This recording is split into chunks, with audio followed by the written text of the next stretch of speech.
Bismillahirrahmanirrahim. Wadduha wallayli idha saja ma wadda'aka rabbuka wa ma qala walal akhiratu khairul laka minal ula walasawfa yu'tika rabbuka fatarda alam yajidka yatiman fa'awa ووجدك ضالا فهدى ووجدك عائلا فأغنى فأما اليتيم فلا تقهر وأما السائل فلا تنهر وأما بنعمة ربك فحدث. Demi waktu duha ketika matahari naik segala, dan demi malam apabila telah sunyi, Tuhanmu tidak meninggalkan engkau Muhammad sallallahu alaihi wasallam dan tidak pula membencimu, dan sungguh yang kemudian itu lebih baik bagimu daripada yang permulaan, dan sungguh kelak Tuhanmu pasti memberikan kurnianya kepadamu sehingga engkau menjadi puas. Bukankah dia telah mendapatimu sebagai anak yatim, lalu dia melindungimu, dan dia mendapatimu sebagai seorang yang bingung, lalu dia memberikan petunjuk, dan dia mendapatimu sebagai seorang yang kekurangan, lalu dia memberikan kecukupan kepadamu. Maka terhadap anak yatim, janganlah engkau berlaku sewenang-wenangnya, dan terhadap orang yang meminta-minta, janganlah engkau mengherdiknya, dan terhadap nikmat Tuhanmu hendaklah engkau menyatakan dengan syukur. Surah Ad-Duha. Imam Ahmad meriwayatkan dari Jundub, dia berkata Nabi SAW sakit sehingga tak mampu untuk bangkit malam. Satu malam, dua malam, datanglah seorang perempuan. Dia berkata, wahai Muhammad, aku tidak melihat syaitanmu kecuali telah meninggalkanmu. Dan Allah SWT pun menurunkan ayat ini, Wadduha wallayli idha saja ma wadda'aka rabbuka wa ma qala. Tuhanmu tidak meninggalkan engkau wahai Muhammad, dan tidak pula membencimu. Dan setengah ulama salaf kata surah ini diturunkan oleh Allah SWT melalui lidah Jibril, dalam keadaan Jibril bentuk menampakkan diri beliau yang sebenarnya, dalam bentuk rupa parah yang sebenar, asli ciptaan. Jibril mendekati Nabi SAW menuju ke sahabat Abta, fa'auha ila abdihi ma auha, lalu disampaikannya wahyu kepada hamba-Nya Muhammad sallallahu alaihi wasallam apa yang telah diwahyukan Allah. Jibril menyampaikan surah ini, Wadduha wallayli idza saja. Pada saat Al-Quran diturunkan kepada Rasulullah SAW, maka ada satu ketika tu Nabi Jibril lama tak datang jumpa Nabi SAW, sampai Nabi SAW berubah dengan sebab itu, sehingga kaum musyrik pun mengatakan, mengejek-ngejek Nabi SAW. Orang musyrik kata Tuhannya telah meninggalkannya, Tuhannya telah membencinya. Maka Allah SWT menurunkanlah ayat ni, yakni nak memujuk Nabi SAW menafikan apa yang telah dikatakan oleh kaum musyrikin, ma wadda'aka rabbuka wa ma qala. Tuhan tidak meninggalkan engkau Muhammad dan tidak pula membencimu. Ini adalah sumpah langsung daripada Allah Subhanahu Wa Taala, bersumpah dengan waktu duha, bersumpah dengan suasana terang yang ada di dalamnya, dan bersumpah dengan waktu malam yang gelap gelita. Demikianlah menurut Mujahid, Qatadah dan Ibn Zaid. Nak membuktikan bahawa Allah Subhanahu Wa Taala itu maha berkuasa menciptakan semua itu, dan memberi keyakinan kepada Nabi SAW. Dalam surah Al-Lail pun sebut, wal-laili idza yaghsha wan-nahari idza tajalla, demi malam apabila menutupi cahaya siang, dan demi siang apabila terang benderang.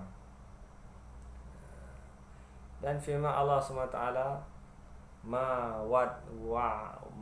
wadda'aka rabbuka, maknanya ma tarakaka. Allah SWT, Tuhanmu tidak meninggalkan kamu wahai Muhammad SAW. Wa ma qala pula, maknanya wa ma abghadaka, dan tidak pula membencimu. Dan sungguh yang kemuliaan itu lebih baik bagimu daripada yang permulaan. La saufa yu'tika walal akhiratu khairul laka minal ula. Dan sungguh yang kemudian itu lebih baik daripada yang permulaan. Maksudnya negeri akhirat itu lebih baik daripada dunia yang kita diami sekarang. Walal akhiratu khairul laka minal ula. Akhirat itu lebih mulia daripada dunia. Itulah sebab Rasulullah SAW, kita lihat baginda Nabi seorang yang sangat zuhud tentang dunia.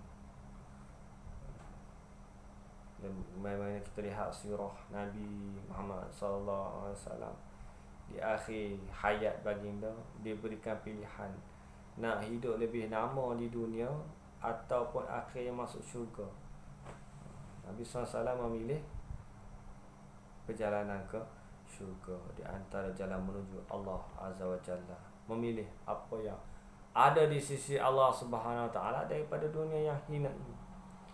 Imam Ahmad meriwayatkan dari Abdullah Ibn Mas'ud, ia berkata, satu hari Nabi SAW dilihat sedang berbaring di atas tikar, kan, bangun-bangun dan melihat ada kesan-kesan tikar di belakang Nabi SAW daripada atas sampai ke pinggang. Allahu Akbar. Wahai Rasulullah, mengapa engkau tidak mengizinkan kami untuk menambah sedikit tikar lagi untukmu? Nabi SAW menjawab, apa keperluanku terhadap dunia? Aku tak ada urusannya dengan dunia. Sungguhnya perumpamaan kuning dengan dunia seumpama aku dalam perjalanan singgah sebentar dekat bawah pokok, lepas tu aku nak jalan, tinggal ke pokok tu sekejap saja, kan, di padang pasir ada pokok di tengah-tengah padang pasir. Nabi SAW nak bermusafir menuju ke satu tempat, berhenti sekejap dekat pokok tu untuk berteduh sekejap, kemudian teruskan perjalanan. Itulah ibarat dunia yang disebut oleh Nabi SAW. Jadi apa yang nak dipulunkan sangat, apa yang nak dirisaukan sangat dengan dunia yang sementara ini. Walal akhiratu khairul laka minal ula. Sawfa yu'tika rabbuka fatarda. Dan sungguh kelak Tuhanmu pasti akan memberikan kurnianya kepadamu sehingga engkau menjadi puas. Yakni di akhirat nanti Allah SWT akan memberi kepuasan kepada Nabi SAW. Puas terhadap umatnya. Yang diberikan karamah, yang diberikan telaga Al-Kautsar, minum sepuas-puasnya. Telaga Kautsar yang dikelilingi oleh kubah-kubah permata yang berongga, tanahnya berbau kasturi. Masya Allah. Dari Ibn Abbas berkata, Rasulullah SAW diperlihatkan beberapa daerah yang bakal ditakluki oleh umatnya selepas sepeninggalan Nabi SAW. Harta demi harta melimpah ruah. Kita lihat dalam sejarah para sahabat radhiyallahu anhum menguasai 3 suku dunia. Dan beliau menjelaskan hal itu lantaran Allah SWT menurunkan, dan sungguh kelak Tuhanmu pasti akan memberikan karunia kepadamu sehingga engkau menjadi puas. Wa sawfa yu'tika rabbuka fatarda. Allah memberikan juga satu istana kepada Nabi SAW kat syurga. Setiap di istana tu dipenuhi dengan bidadari-bidadari di dalam syurga dan para pelayan di dalam syurga. Diriwayatkan oleh Ibn Jarir, sanad riwayat ini sahih sampai kepada Ibn Abbas. As-Suddi berkata dari Ibn Abbas, di antara kepuasan Muhammad sallallahu alaihi wasallam adalah tidak dimasukkan seorang pun daripada ahli baitnya ke dalam neraka. Masya-Allah. Al-Hasan berkata ini masukkan dengan itu adalah syafaat, dan demikianlah yang dikatakan oleh Abu Ja'far Al-Baqir. Ini kepuasan Nabi sallallahu alaihi wasallam. Begitulah beberapa pendapat ulama tentang apa yang menjadi kepuasan Nabi sallallahu alaihi wasallam. Dan itulah yang sepatutnya menjadi kepuasan kita, insya-Allah. Kan, kepuasan apabila kita dimasukkan Allah SWT dalam syurga, dikelilingi oleh bidadari syurga, diberikan nikmat-nikmat dalam syurga, dan insya-Allah mudah-mudahan Allah SWT memuliakan kita semua tu. Selanjutnya Allah Ta'ala menyebutkan beberapa nikmat dan kurnia diberikan kepada hamba dan rasulnya, iaitu Muhammad sallallahu alaihi wasallam. Alam yajidka yatiman fa'awa. Bukankah dulu aku mendapatimu sebagai seorang yatim dan dia melindungi. Allah SWT melindungi Nabi SAW. Kan kita tahu sirah Nabi SAW, lahir dalam keadaan yatim. Ayah baginda Nabi SAW telah wafat sebelum Nabi SAW lahir. Kemudian beberapa ketika ibu baginda Nabi SAW pula wafat. Yatim piatu dijaga oleh Abdul Muttalib. Kemudian apabila meninggal datuknya Abdul Muttalib itu dijaga pula oleh Abu Talib, pak penakan Nabi SAW, bapa saudara Nabi SAW, membesar sebagai seorang yatim. Namun Allah SWT melindungi Nabi SAW. Jadi Allah SWT memelihara Nabi SAW dan meninggikan darjat baginda, memuliakan baginda, memelihara baginda daripada gangguan kaumnya dan Abu Talib. Namun demikian Abu Talib tidak beriman dan bersama-sama dengan kumpulan musyrikin Quraisy juga. Dan Allah SWT melindungi baginda Nabi SAW sehinggalah Nabi SAW berhijrah, Nabi SAW berperang, berjihad di jalan Allah Subhanahu Wa Taala, sehinggalah Nabi SAW wafat sentiasa dijaga oleh Allah Subhanahu Wa Taala. Kemudian dalam ayat yang ke-7, wa wajadaka dhallan fahada, dan dia mendapatimu sebagai seorang yang bingung lalu dia memberikan petunjuk. Wa kadzalika auhayna ilaika ruham min amrina ma kunta tadri mal kitabu walal iman walakin ja'alnahu nuran nahdi bihi man nasha'u min ibadina. Dan demikianlah kami wahyukan kepada Muhammad sallallahu alaihi wasallam ruh Al-Quran dengan perintah kami. Sebelumnya engkau tidaklah mengetahui apa kitab Al-Quran dan apakah iman itu, tapi kami jadikan Al-Quran itu sebagai cahaya. Dengan itu kami memberi petunjuk kepada siapa yang kami kehendaki di antara hamba-hamba. Allah SWT memberikan petunjuk hidayah kepada Nabi SAW. Wa wajadaka ilan fa'aghna, dan dia mendapati sebagai seorang yang kekurangan lalu dia memberi kecukupan. Dahulu Nabi SAW seorang fakir dan Allah SWT mencukupkan Nabi SAW, orang fakir yang sabar dan orang kaya yang bersyukur. Qatadah berkomentar tentang firman Allah Ta'ala. Pendapat seorang ulama bernama Qatadah mengatakan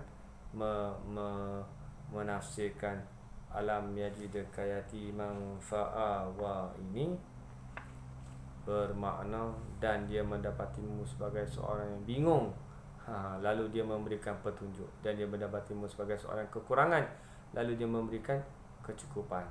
Inilah kondisi Rasulullah SAW sebelum Allah mengutuskannya sebagai Rasul. Sebelum Nabi Rasul, inilah keadaan Nabi SAW. Seperti mana dalam ayat 6 hingga 8 ini. Yatiman, dhalan, ailan. Allah SWT memberikan kecukupan kepada baginda Nabi SAW. Dalam Al-Sahihain disebutkan riwayat dari Abu Hurairah bahawa ia berkata, Rasulullah SAW bersabda, ukuran kekayaan bukanlah kerana banyaknya harta, tetapi kekayaan adalah kaya hati. Ini kekayaan yang sebenar. Ukuran kekayaan bukan dengan kekayaan banyaknya harta, tetapi dengan kayanya hati. Bila hati kaya, Masya Allah, segala perkara akan menjadi suatu perkara yang menggembirakan dia. Walaupun keadaan di luar sana orang lain tidak gembira, tapi hati yang kaya akan sentiasa berasa gembira, merasa puas, merasa aman, damai. Kemudian dalam Sahih Muslim dari Abdullah bin Amr berkata, Rasulullah sallallahu alaihi wasallam sabda, sungguh beruntung orang yang masuk Islam, diberikan rezeki secara cukup, tidak lebih dan tidak kurang, dan Allah menjadikannya merasa puas dengan apa yang diterima. Kita orang beriman, kita akan rasa puas, Masya Allah, sentiasa bersyukur, berpuas hati dengan kurnia Allah SWT. Bagi banyak, Alhamdulillah banyak. Bagi sikit, Alhamdulillah sikit, syukur. Kan? Tidak berasa susah hati. Kan? Semua dah rezeki daripada Allah SWT, dah tetap dalam tak semua orang.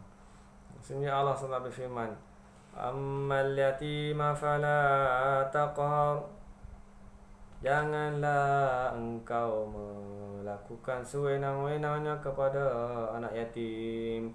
Sebagaimana dahulu, wahai Muhammad SAW, seorang anak yatim kemudian dilindungi oleh Allah, maka janganlah engkau berlaku sewenang-wenang terhadap anak yatim. Artinya janganlah engkau mengherdik, menghinakan, merendahkannya, akan tetapi hendaklah engkau berbuat baik dan bersikap lembut terhadap. Qatadah mengatakan, jadilah engkau di mata anak yatim seperti seorang ayah yang penyayang. Wa ammas-sa'ila fala tanhar, dan orang yang meminta-minta jangan mengherdik.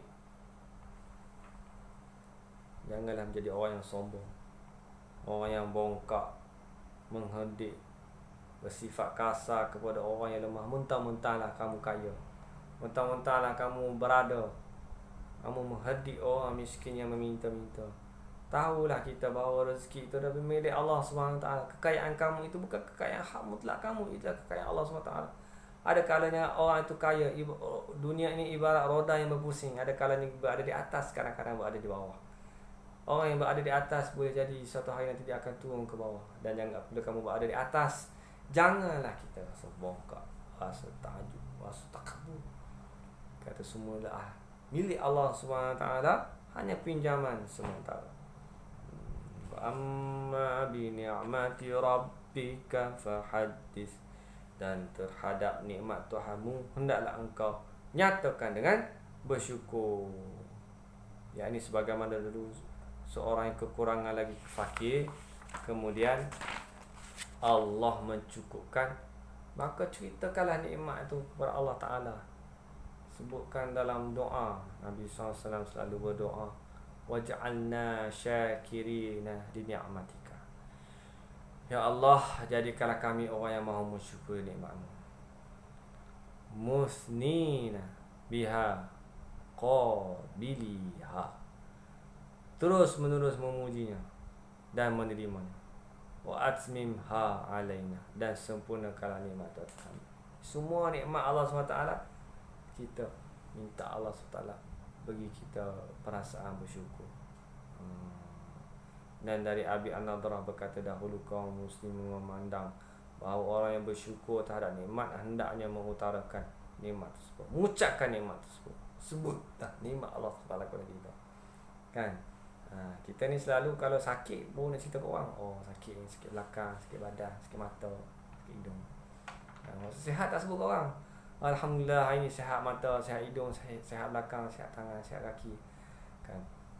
Jadi ni semua adalah nikmat-nikmat Allah SWT yang ramai manusia lupa untuk bersyukur. Alhamdulillah, syukur ke atas nikmat Allah SWT. Terima kasih kepada Allah SWT yang memberikan segala nikmat-nikmat kepada kita. Lebih-lebih lagi nikmat iman, nikmat Islam. Ini dua nikmat yang terbesar, yang nikmat yang paling best, the best nikmat, yang tidak Allah Ta'ala kurniakan kepada orang lain, yang kita perlu syukuri, kita perlu selalu ucapkan kepada Allah Subhanahu Wa Ta'ala. Mudah-mudahan Allah SWT memberikan kita hidayah untuk terus beramal dengan Islam, insya-Allah, mudah-mudahan.